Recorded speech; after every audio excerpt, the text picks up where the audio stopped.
L'effort est intense, à la limite de la souffrance. Oleg, comme son ami Pato Hari, ont commencé à s'entraîner en soudant des ferrailles sur un conteneur.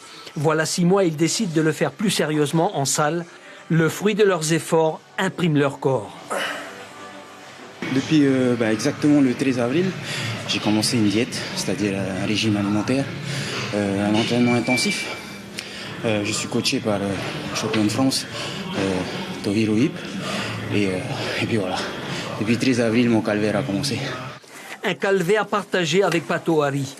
Outre les séances de musculation avec un programme cadré, pour les deux copains, c'est leur mode de vie qui a changé. 7 repas par jour à heure fixe et midi et soir jusqu'à 3 heures d'entraînement quotidien. 7 jours sur 7, la dernière semaine est la plus éprouvante pour eux.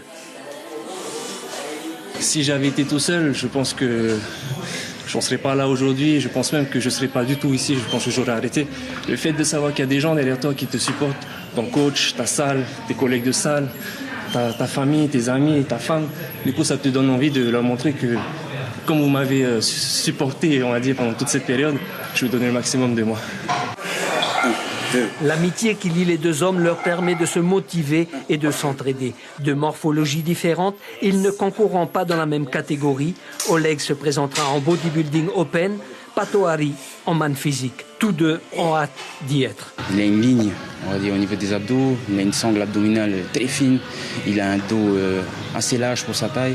Donc, vraiment, je dis, il a toutes ses chances pour être sur le podium. Il a de très gros bras, très grosses épaules, il a une belle ligne. Et par rapport aux autres athlètes que j'ai pu voir, il a une sangle abdominale qui est franchement développée et très sèche. Chez les bodybuilders, c'est souvent le point faible, on va dire. Ils misent tout sur les pecs, les bras. Et la sangle abdominale est un peu mise à l'écart. Et Oleg, il a bien mis l'accent sur tous ces points-là. Il a été très rigoureux cette année, donc en chapeau, j'ai hâte de voir ça samedi. Ce challenge est loin d'être anodin pour les deux amis. Pato Hari est ancien Mister Tahiti. Quant à Oleg, son père fut 8 fois champion de Polynésie de bodybuilding. Tous comptent bien ne pas s'arrêter après cette première compétition.